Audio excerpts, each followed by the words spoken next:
So on our wine list here at Press, we have 10,000 bottles of wine and 2,500 different producers. So we really have a wide range of people that we represent their wines and showcase their wines.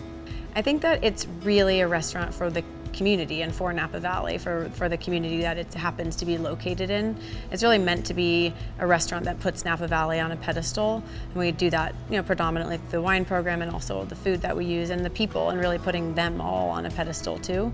I think that you'll see through this process that everyone talks about the people and how important they are. So it just puts sort of everything into perspective, and I think we do a really good job of making this place a home for those wines and for the people who make them and the people who farm the land.